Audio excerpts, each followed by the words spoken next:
الحمد لله رب العالمين والصلاة والسلام على نبينا محمد وعلى آله وصحبه أجمعين وبعد. Donc nous poursuivons bi'idhnillah wa bi'awnillah azza wa jal cette série intitulée l'indispensable dans l'apprentissage de la révélation immuable. Et le dernier cours,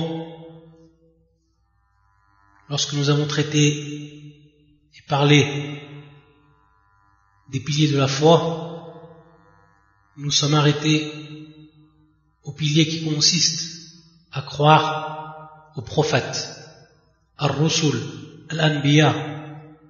Donc c'est la croyance aux prophètes, et qui est donc le pilier suivant que tout musulman doit absolument concrétiser, c'est-à-dire cette croyance aux prophètes, qui vient donc après les livres, la croyance aux livres. Et cette croyance, elle consiste à croire qu'Allah subhanahu wa ta'ala, il a élu. Donc ici c'est une élection. Qu'Allah il a choisi, c'est un choix. Qu'Allah donc il a élu des messagers parmi les humains, parmi donc les êtres humains. Les êtres humains comme nous, avec les mêmes caractéristiques en tant qu'êtres humains.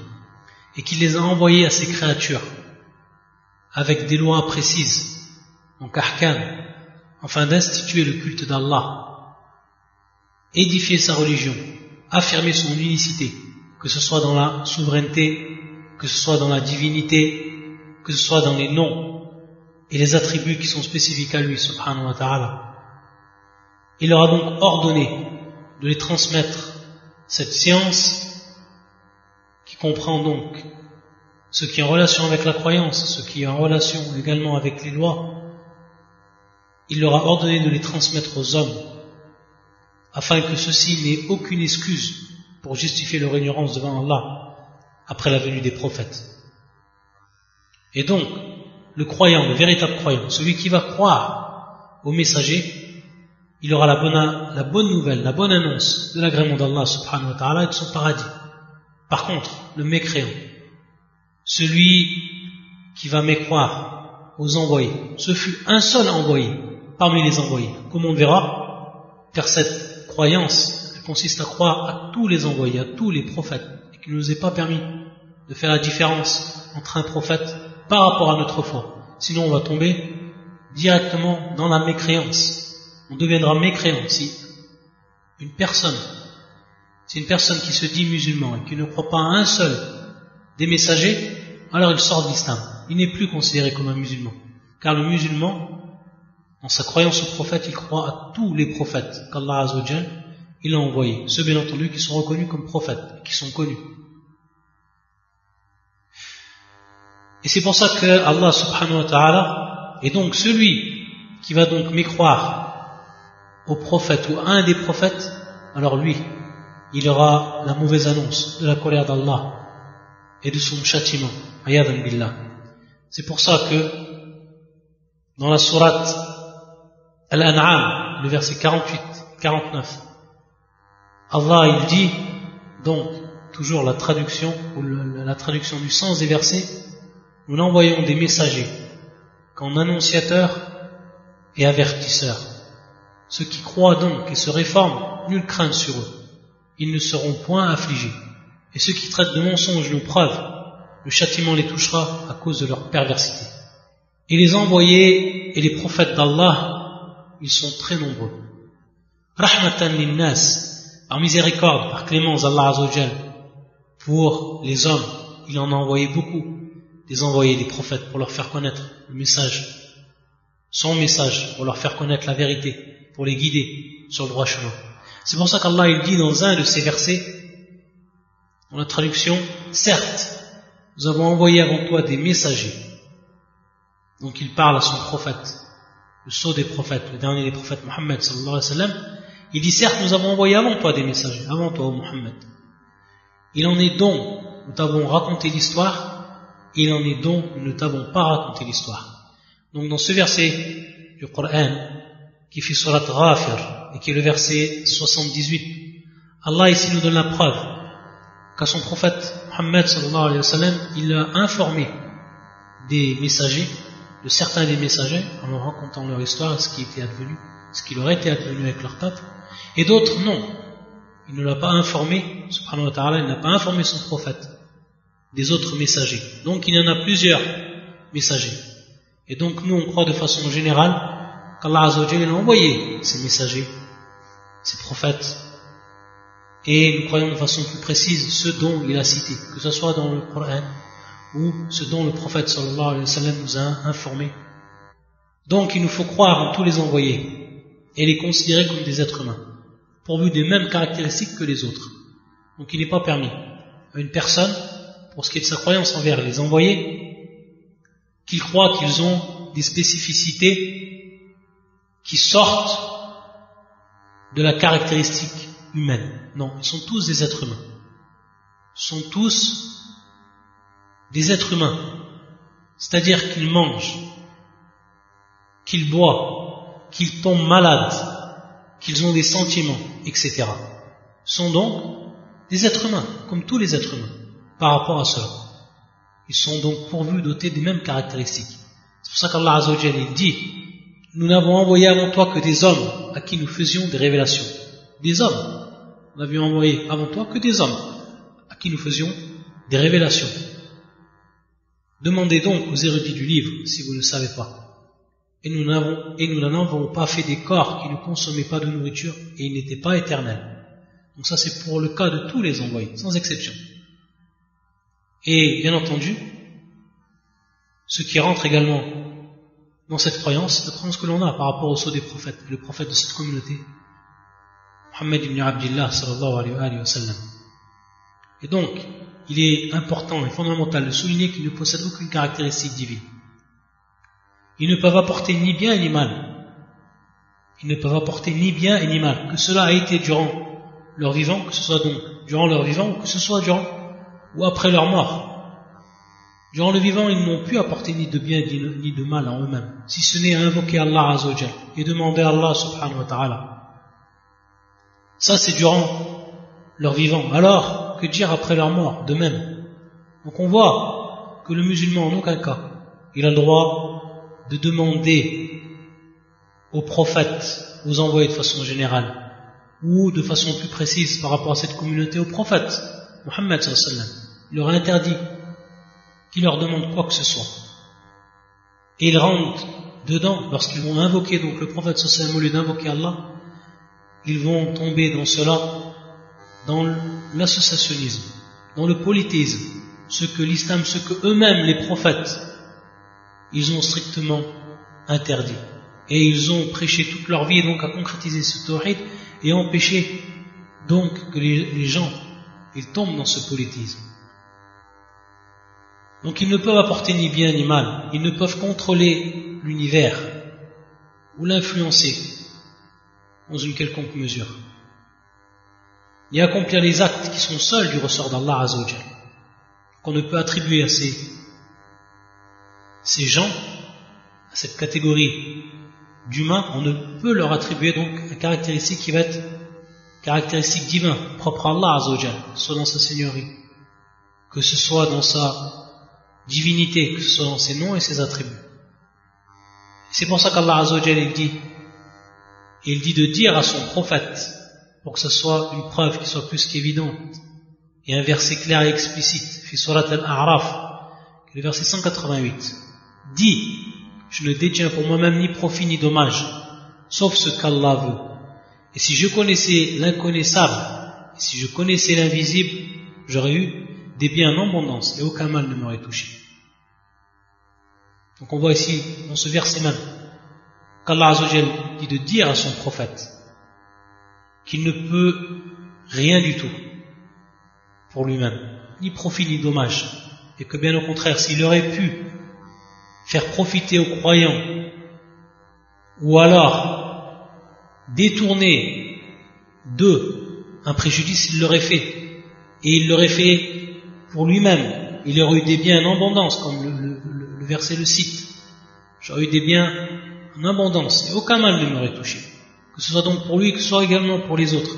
Donc comment invoquer une personne qui ne peut pour lui-même, durant son vivant, qui ne peut apporter ni profit ni dommage, si ce n'est qu'en demandant à Allah subhanahu wa ta'ala.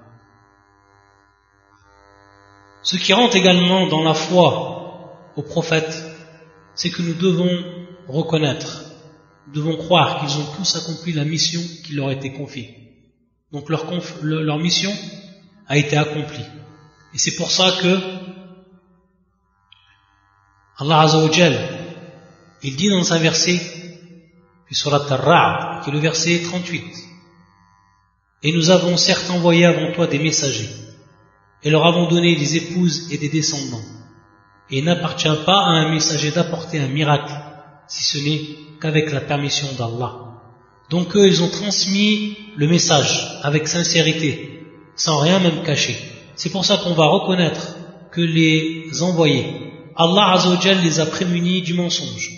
Al-Kadhib, le mensonge, également la trahison, également la négligence dans la transmission du message. Tout ça, on doit le renier envers les messagers. Et on doit donc reconnaître et avoir la foi que ce sont les gens qui ont été les plus pieux par leur pratique et qu'ils ont été les plus versés en sciences religieuses. Il n'y a personne au-dessus des envoyés, au-dessus des prophètes. Personne au-dessus d'eux. Ce sont les meilleurs des hommes et ce sont eux qui ont eu, ou qu'Allah Azza wa Jal les a élevés au plus haut niveau, au plus haut degré. Personne ne peut être meilleur qu'un envoyé. C'est strictement impossible. Ça, c'est notre croyance par rapport à ces hommes. Et comme on a dit, on sait qu'entre eux, il y a des degrés. C'est-à-dire qu'il y a certains prophètes qui vont être meilleurs que d'autres, que ce soit par rapport à leur mission, c'est-à-dire donc la dureté de leur mission, ou d'autres encore critères, ou qu'Allah Azza wa Jal a favorisé de par sa hikmah, de par sa sagesse certains sur d'autres. Ça, on y croit, mais on ne doit, comme le Coran nous l'a même indiqué, qu'Allah Azza wa Jal, il a favorisé certains envoyés sur d'autres. Mais on ne doit en aucun cas, et c'est là où on va avoir plusieurs versets qui nous indiquent qu'on n'a pas le droit de faire de différence entre les envoyés et les prophètes. Et lorsque ces versets nous parlent et nous ordonnent de ne point faire de différence entre les envoyés, entre les prophètes, c'est en réalité le fait de croire en certains et de mécroire en d'autres, comme l'ont fait les gens du livre, comme les chrétiens l'ont fait. Ils ont cru en Jésus, ils ont cru en Moïse, mais ils n'ont pas cru en Mohammed sallallahu alayhi wa sallam. Comme l'ont fait les juifs, ils ont délaissé la croyance à Jésus. Et également, celui qui est venu après lui, le dernier des prophètes, le prophète sallallahu alayhi wa sallam, Mohammed ibn Abdillah. Ils ont mécru en eux. Donc ils ont été mécréants de par cela. Donc il est interdit pour tout musulman qu'il fasse la différence entre les messagers, et faire la différence entre les messagers comme cela est venu dans plusieurs versets du Coran, c'est-à-dire croire en certains et mécroire en d'autres. Cela n'est pas contraire à ce que le croyant il sait qu'Allah Azza wa Jal a favorisé certains envoyés par rapport à d'autres et qu'il les a élevés par rapport à d'autres en degrés. C'est pour ça que dans ce verset du Coran qui est explicite, qui fait Surat An-Nisa, que le verset 150, 151 également, ceux qui ne croient pas en Allah et en ses messagers et qui veulent faire distinction entre Allah et ses messagers et qui disent nous croyons en certains d'entre eux mais ne croyons pas en d'autres et qui veulent prendre un chemin intermédiaire, c'est-à-dire entre la foi et la mécréance. Et voilà les vrais mécréants. Et voilà les vrais mécréants. Et nous avons préparé pour les mécréants un châtiment avilissant. Et voilà les vrais mécréants. Donc ceux qui ont cru en certains des prophètes et qui ont délaissé la croyance en d'autres prophètes. Ça, c'est faire la différence entre eux, faire la distinction. Et qui veulent faire distinction entre Allah et ses messagers et qui disent nous croyons en certains d'entre eux, mais ne croyons pas en d'autres. Et comme on l'a vu, lorsque le musulman il ne fait de différence entre les prophètes par rapport donc à la croyance, mais qu'il a la ferme conviction, comme le Coran nous l'a informé, qu'il y a des différences entre eux par rapport à leur degré. Et donc, s'il y a différence entre eux par rapport à leur degré, il y a certains qui vont être meilleurs par rapport à d'autres. Et parmi les meilleurs parmi les envoyés, c'est ceux que l'on appelle les doués de détermination. Ulul azm, qui ont une détermination, qui ont une volonté qui dépasse celle de tous les autres. C'est pour ça qu'ils ont été nommés ainsi, Ulul azm, que l'on peut traduire par ceux qui détiennent la forte volonté, les doués de détermination. Ce sont en réalité les prophètes qui ont été les plus remarquables de tous les autres prophètes, par la façon dont ils ont reçu et transmis le message aux hommes, et par l'endurance dont ils ont fait preuve dans cette tâche.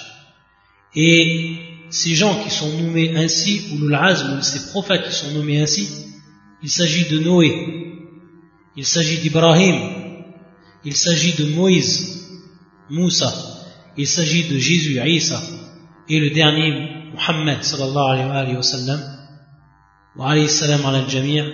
Donc on voit que c'est 5 prophètes qui rentrent dans Ulul Azm, les doués de détermination, qui ont une détermination parfaite et remarquable.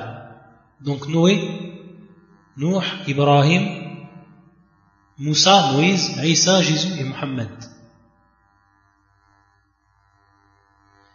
Et parmi eux, parmi donc ces 5, il y a le premier des messagers qui était envoyé aux hommes et qui fut Nuh. C'est pour ça qu'Allah Azza wa Jalla dit, comme dans ce verset du Coran, de Surat An-Nisa, qui est le verset 163, nous t'avons fait une révélation comme nous fîmes à Noé et aux prophètes après lui.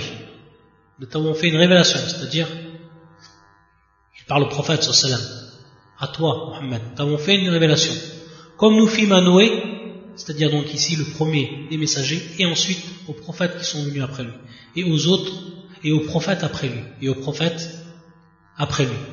Ça c'était le premier. Et le dernier, bien entendu, qui était le sceau, et qui a clos la chaîne donc des prophètes, c'est notre prophète, le prophète de la communauté, de cette communauté musulmane, qui est le prophète Muhammad, sallallahu alayhi wa sallam.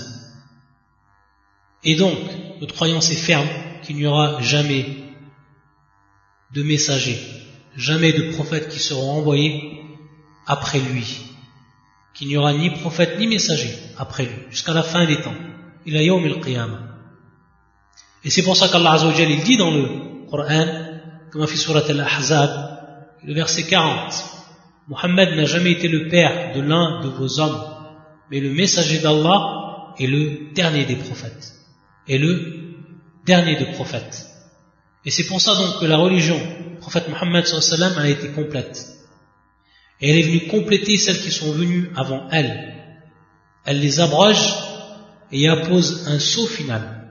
Elle est donc la religion parfaite, la religion authentique qu'il faut suivre et qui demeurera jusqu'à la fin des temps. Donc ça, un point fondamental et qu'on a vu auparavant. Et lorsqu'on parle du meilleur des hommes, et qui est le prophète Muhammad sallallahu alayhi wa sallam, il faut savoir que son nom c'est Muhammad, fils de Abdullah, fils de Abd al-Muttalib, fils de Hashim, et qu'il appartient à la tribu arabe de Quraysh, et que sa généalogie remonte jusqu'à Adnan.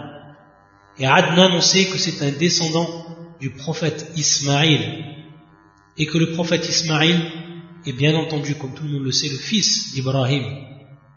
Donc on voit ici que la généalogie du prophète sallam remonte au prophète Ibrahim.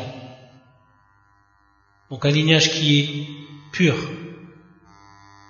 Et c'est pour ça que le prophète sallam, dans ce hadith, qui est rapporté par l'imam Muslim dans son authentique, il dit, parmi les descendants d'Ismaïl, Allah a élu Quraysh. Au sein de Quraysh, il a élu la descendance de Hashim, car il fait partie donc des descendants de Hashim, le prophète sallallahu alayhi wa sallam. Et parmi les descendants de Hashim, il m'a choisi. Donc Allah Azza wa Jalla l'a choisi en regardant dans la descendance d'Ismaïl Il l'a élu donc au milieu de Quraysh et au milieu donc de cette descendance de Hashim. Il est né, le prophète sallallahu alayhi wa sallam, en l'an 171 après Jésus-Christ, à la Mecque. Donc il est né en l'an 171 après Jésus à la Mecque, et par rapport au calendrier chrétien, qui était considéré comme le centre religieux de la péninsule arabe. Donc la Mecque, elle était considérée comme un centre religieux de la péninsule arabe, car il y avait la Kaaba, et que la Kaaba, elle était considérée chez les Arabes comme un lieu saint et un lieu de pèlerinage. Donc, chose qu'ils ont hérité de la religion du prophète Ibrahim, sauf que bien entendu, comme tout le monde le sait, ils ont innové dans cette religion et ils y ont rentré ce qui n'y était pas, ce qui était étranger à elle, et ils sont rentrés dans le polythéisme et dans l'adoration, ayadan billah, dans l'adoration des idoles, et par là sont devenus des mushrikoun, des polythéistes. Le prophète sallallahu alayhi wa sallam, sa vie tout entière fut sincérité et intégrité. On ne lui a jamais connu le moindre mensonge ou malhonnêteté. Allah subhanahu wa ta'ala, il l'a protégé depuis son enfance. Si on regarde la biographie, si on étudie la biographie du prophète sallallahu alayhi wa sallam, on s'apercevra que dès son jeune âge, il était protégé par Allah azza wa jalla. Jamais il n'est tombé dans le polythéisme. On a adoré une idole. Jamais même le prophète sallallahu alayhi wa sallam, il est tombé dans le haram, dans l'interdiction, dans ce qui est le haram, abadan. C'est pour ça que c'est pour ça qu'Allah subhanahu wa ta'ala l'a choisi comme étant le prophète. Il l'a protégé durant son enfance. Il a même été surnommé par les gens de son peuple l'homme de confiance, Al-Amin, Naam. Allez, ce surnom qu'ils lui ont donné de par sa transparence, de par sa sincérité, son intégrité, l'homme de confiance, Al-Amin. Il laissait même, c'est-à-dire donc son peuple, il laissait chez lui leur dépôt de valeur et leur chargeait de veiller sur leurs biens quand ils partent en voyage. Il était aussi connu parmi eux comme étant le véridique. Le véridique. Et il avait des mœurs irréprochables. Ses paroles étaient avenantes et empreintes d'une certaine éloquence. C'était véritablement un être altruiste. Comme Allah Azza wa Jal l'a décrit dans le Coran, et tu es certes d'une moralité éminente, comme cela fait sur la Al-Qalam, le verset 4. Et tu es certes d'une moralité éminente. Il, sallallahu alayhi wa sallam, a reçu la révélation alors qu'il avait 40 ans. À l'âge de 40 ans. Donc de par sa hikmah, subhanahu wa ta'ala, il lui a confié cette mission alors qu'il avait 40 années, qu'il avait donc atteint ses 40 ans. Il passa 13 années à prêcher, appelant les hommes à reconnaître l'unicité d'Allah Azza wa Jal. Donc durant 13 ans, à la Mecque, il appelait à l'unicité d'Allah Azza wa Jal. Uniquement à l'unicité d'Allah Azza wa Jal. Il appelait les gens au tawhid durant 13 années. Regardez, 13 années. 13 années de prêche. Et ensuite, on sait que le prophète sallallahu alayhi wa sallam, il a émigré à Médine lorsqu'il a trouvé chez les gens de Médine ceux qui lui ont prêté allégeance. Et donc, il a émigré là-bas. Il a poursuivi sa prédication, le prophète sallallahu alayhi wa sallam, à Médine. Et on sait que les Médinois se convertirent à leur tour. Et qu'Allah ensuite lui a révélé les autres lois de la religion. Il remporta la victoire sur les Mécois 8 ans après son émigration. C'était donc la première victoire sur les Mécois. Et ensuite, on sait que il remplit sa mission en redonnant à la Mecque son caractère unique, c'est-à-dire en rendant à la Mecque l'endroit où se trouve la Kaaba, dont on n'adore personne en dehors d'Allah Azza wa Jal. C'est-à-dire il a rendu cette unicité, il a concrétisé cette unicité. Après que la Mecque a été souillée par le polythéisme, là où se trouve la Kaaba, le prophète sallallahu alayhi wa sallam, il a rempli cette mission en rendant donc la Mecque monothéiste, c'est-à-dire que seuls les musulmans y habitèrent et seuls donc ils lui vouèrent un culte exclusif. Il mourut sallallahu alayhi wa sallam à l'âge de 63 ans après avoir reçu la révélation. Après avoir reçu la révélation du Coran dans son totalité. après qu'il ait transmis donc toutes les prescriptions religieuses, et qu'il vit pratiquement tous les Arabes se convertir à l'islam. Sallallahu alayhi wa sallam. Pour ce qui est de la croyance au prophète, les avantages qu'on cite, c'est que comme on l'a vu pour les livres, elle montre à quel point Allah Azza wa Jal, il est clément, miséricordieux envers ses créatures, car il a suscité en leur sein des prophètes qui leur transmettent sa loi et qui servent de modèle pour l'observance de la loi et de son enseignement.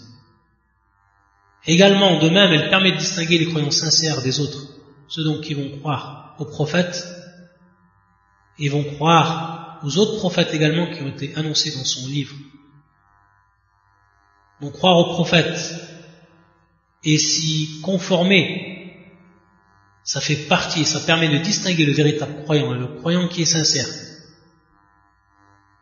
C'est pour ça que dans le verset In kuntum tuhibbuna Allah fattabi'uni yuhibbukumullah wa yaghfir lakum dhunubakum.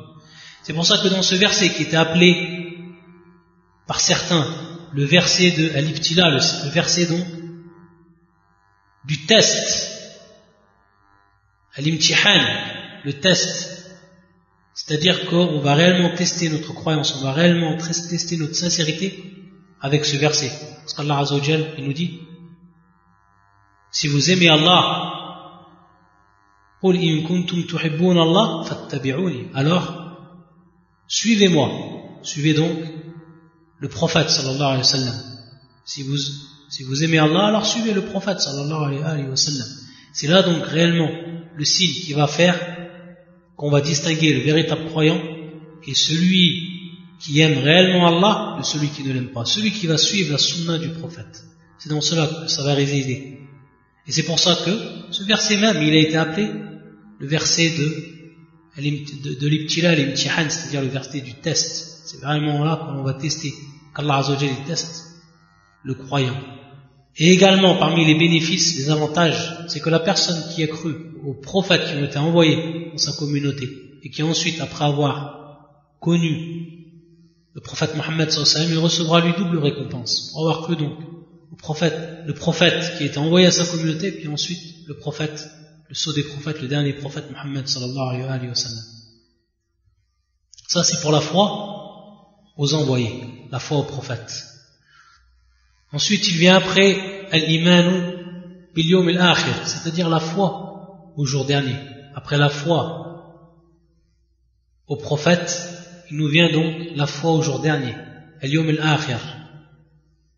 Et lorsqu'on parle du jour dernier, cela va consister, ou cette foi va consister à croire que cette vie d'ici-bas va un jour finir et disparaître.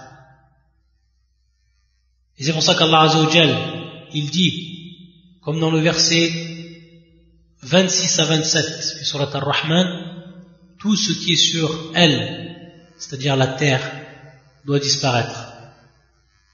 Seul restera, subsistera le visage, al-wajh, le visage de ton Seigneur, plein de majesté et de noblesse. Donc tout ce qui est sur la terre va disparaître, tout. Et quand Allah Azza wa Jal voudra que le monde périsse, alors il va ordonner, subhanahu, à Israfil, comme on l'a vu, et qui était l'ange qui souffle dans la trompe, il va donc ordonner à lui, à cet ange, de souffler dans la trompe. Dans ce premier souffle dans la trompe, toutes les créatures mourront. Alors, toutes, elles vont mourir. Puis il le demandera de souffler une deuxième fois. Il va donc souffler une deuxième fois. Et à ce moment-là, les hommes se dresseront hors de leur tombe, ressuscités. Ce sera donc la résurrection. Et tous les êtres humains apparus sur cette terre, depuis Adam, se rassembleront alors, tous, sans exception, venant de tous les endroits de la terre. C'est pour ça qu'Allah Azza wa Jal, il dit, comme dans le verset Surat Zumar, qui est le verset 68, et on soufflera dans la trompe, et voilà que ceux qui seront dans les cieux et ceux qui seront sur la terre seront foudroyés, sauf ceux qu'Allah Azza wa Jal voudra épargner. Puis on y soufflera de nouveau, et les voilà debout à regarder. Et donc, lorsqu'on croit, on a la foi au jour dernier, on va donc croire que lorsque cette vie elle va se finir, que ce soit pour la personne ou que ce soit pour l'ensemble des personnes à la fin du monde, c'est qu'il y aura donc la résurrection. Qu'il y aura donc la résurrection. La résurrection, c'est quelque chose qui est établi, qui est attesté par le livre d'Allah, par la Sunna et par le consensus des musulmans. Donc croire au jour dernier, c'est croire dans tout ce qui va rentrer après la mort. Tout ce qui va rentrer après la mort, ça rentre dans ce qu'on appelle la foi au jour dernier. Et c'est pour ça que on va croire dans ce pilier de la foi, le séjour des âmes dans le monde intermédiaire, fil hayat al-barzakhiyya. Et cette période qui va commencer avec la mort, parce que la personne elle meurt, automatiquement elle va rentrer dans ce monde intermédiaire, al-barzakhiyya, al-hayat al-barzakhiyya, dans cette vie donc intermédiaire. Intermédiaire entre quoi? Entre cette vie d'ici-bas et la vie de l'au-delà. Donc c'est intermédiaire. Et c'est bien entendu lorsqu'on sera dans nos tombes. Fil qubur, lorsqu'on sera dans nos tombes. Et à ce moment-là, lorsque les gens seront dans leur tombe, il y aura des gens, bien entendu, qui vont y goûter une vie délicieuse, déjà, dans ce monde intermédiaire. Ce sont les croyants, al-mu'minoun. Et bien au contraire, des gens qui vont déjà y subir des tourments, comme les incroyants, ayadan billah.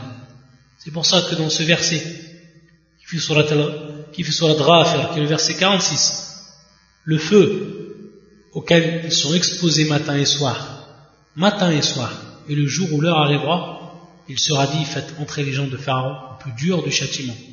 Dans ce verset, on voit bien, pour ce qui est des gens de Pharaon, qui sont déjà exposés au feu, le matin et le soir. Où ça? Bien entendu dans leur tombe. Car ensuite, dans le verset du Coran, dans ce verset, dans la suite de ce verset, et le jour où l'heure arrivera, ensuite, après, où l'heure arrivera, il sera dit, faites entrer les gens de Pharaon au plus dur du châtiment, c'est-à-dire à ce moment-là, dans le châtiment de l'enfer. Après déjà avoir subi ce châtiment dans la tombe, dans ce monde intermédiaire. Croire au jour dernier, c'est donc croire également ensuite à la résurrection, après que l'on sortira donc de notre tombe, et qu'Allah Azza wa Jal va redonner la vie à tous les êtres, après qu'ils soient morts dans leur tombe. Il va redonner donc cette vie à leur corps. Ils vont ressusciter alors qu'ils seront pieds nus, dévêtus et incirconcis. Allah Azza wa Jal, dans ce verset du Coran, qui fait surat At-Taghabun, qui est le verset 7, ceux qui ont mécru prétendent qu'ils ne seront point ressuscités. Dis, mais si, par mon Seigneur, vous serez très certainement ressuscités, vous serez très certainement ressuscités, puis vous serez certes informés de ce que vous faisiez, et cela est facile pour Allah. Il y a également le rassemblement, ensuite le rassemblement, au moment où Allah Azza wa Jal va rassembler toutes les créatures pour le jugement. C'est pour ça que dans le verset qui se trouve, surat Al-Kahf, qui est le verset 47, le jour où nous ferons marcher les montagnes, et où tu verras la terre nivelée comme une plaine, et nous les rassemblerons sans en omettre un seul. Ensuite, il y aura également la présentation, al-arb, la présentation des créatures devant Allah Azza wa Jal. C'est pour ça qu'Allah il dit dans un des versets du Coran, qui est également fait surat Al-Kahf, qui est le verset 48, et ils seront présentés en rang devant ton Seigneur. Et ils seront présentés en rang devant ton Seigneur. Voilà venu à nous comme nous vous avons créé la première fois. Et Allah subhanahu wa ta'ala, à ce moment-là, il y aura donc les comptes. Il y aura donc les comptes qui vont être faits. Et donc chaque personne va avoir ces feuilles, c'est-à-dire ce qu'on appelle la distribution des feuilles et des livres, consignant donc les actes de chacun. C'est pour ça que dans un verset du Coran, comme fi surat Al-Inshiqaq, qui est le verset 7 et 12, Allah Azza wa Jal, il dit, donc la traduction, celui qui recevra son livre en sa main droite sera soumis à un jugement facile et retournera réjoui auprès de sa famille. Quant à celui qui recevra son livre derrière son dos, il invoquera la destruction sur lui-même et il brûlera dans un feu ardent. Donc ici il y aura les comptes qui seront faits et que chaque personne aura marqué donc dans ses feuilles tous ses actes. Il ne pourra rien cacher devant Allah Azza wa Jal. Et donc à ce moment-là, soit il lui sera fait un compte ou un jugement facile, yassir, ou alors, c'est-à-dire dans le sens où Allah Azza wa Jal, après qu'il ait eu science de ses actes et qu'il ait reconnu donc ses actes, Allah Azza wa Jal lui pardonnera aux croyants, celui qui aura fait des mauvais actes, qui aura des mauvaises actions. Par contre, à celui dont Allah Azza wa Jal va minutieusement regarder ses comptes et va l'interroger sur toute chose,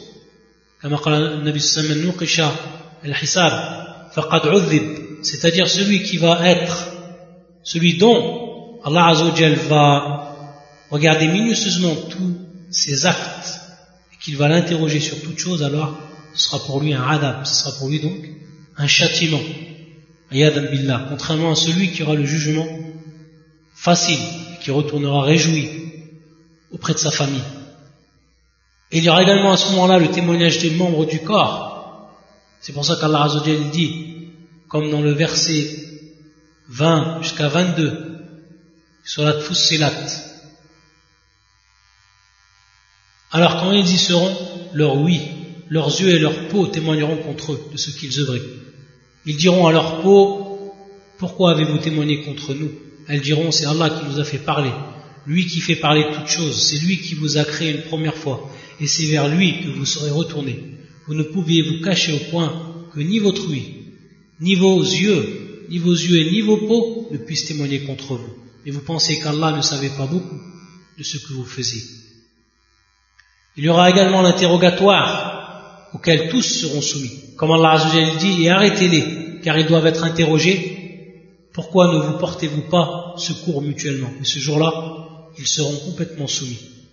Qui fait surat Safat, qui est le verset 69. Également, on croit l'existence du pont, as-sirat, et la nécessité pour tout homme de le traverser. C'est-à-dire qu'il y a un pont qui sera donc dressé au-dessus de l'enfer. Toute personne va le traverser. Ceux parmi les croyants qui le traverseront comme la lumière, sans rien même sentir, et ceux bien au contraire qui le traverseront avec difficulté, suivant leur action, et ceux mêmes qui tomberont, ayadan billah, c'est-à-dire dans l'enfer. C'est pour ça qu'Allah Azza wa Jalla dit, comme fait surat Maryam, qui est le verset 71, il n'y a personne parmi vous qui ne passera pas par l'enfer, car il s'agit là pour ton Seigneur d'une sentence irrévocable.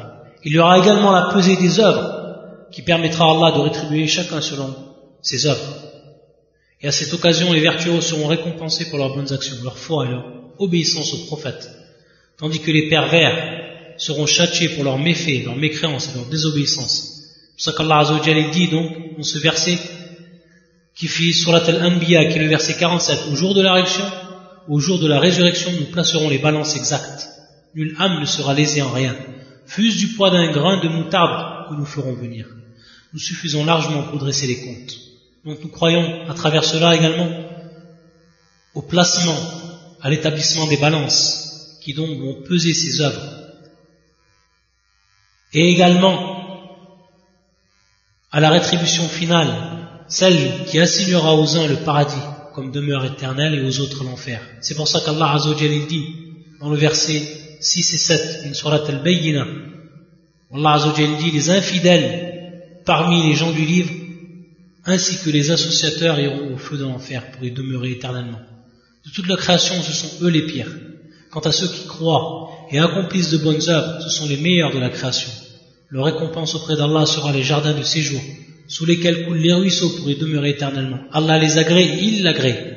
Telle sera la récompense de celui qui craint son Seigneur. Et également, nous croyons à l'existence du bassin, Al-Hawd. Et également, nous croyons, c'est-à-dire le bassin où les croyants pourront venir et y boire. Et également, nous croyons à l'intercession du prophète, sallallahu alayhi wa sallam, l'intercession des pieux et toutes les autres choses également qui rentrent dans le jour dernier, comme l'interrogation dont on va subir dans la tombe par les anges, etc., etc. Tout ce qui rentre donc et qui est relatif au jour dernier et qui rentre donc ou qui fait partie de ce qui va se passer après la mort de l'homme et après donc la fin du monde, la fin de cette humanité.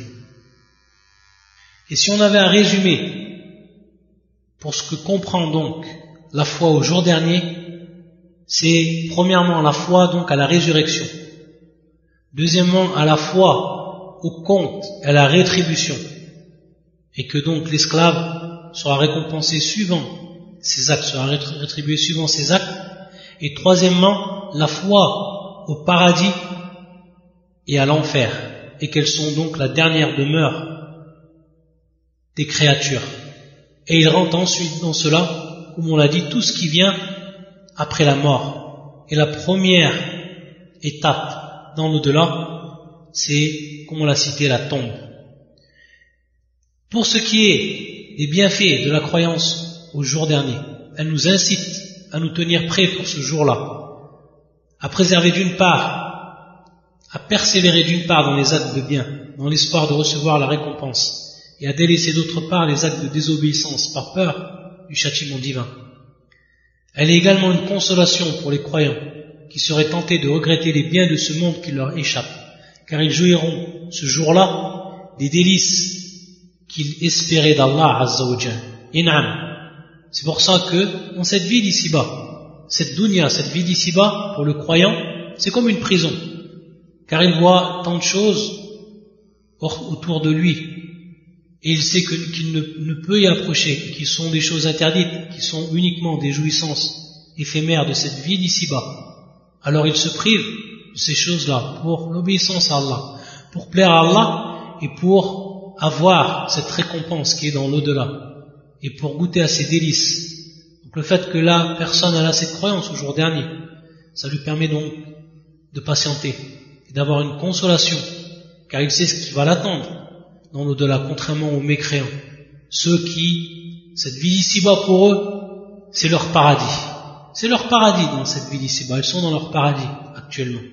Car dans l'au-delà, ça ne sera que châtiment et désespoir. Ayadan billah. Elle sert également de critère donc pour distinguer les croyants sincères et les autres. Et d'autres encore bienfaits. Beaucoup d'autres bienfaits qu'on retrouve dans la croyance au jour dernier, et qui est l'avant-dernier pilier de la foi. Il reste donc le dernier des piliers qui est le 6e, et qui est l'iman bil qadar, c'est-à-dire la foi à la prédestination. Ce qu'on verra incha'Allah vendredi prochain, bi'idnillah. Subhanakallahumma bihamdika, ashhadu an la ilaha illa anta, astaghfiruka wa atubu ilayk.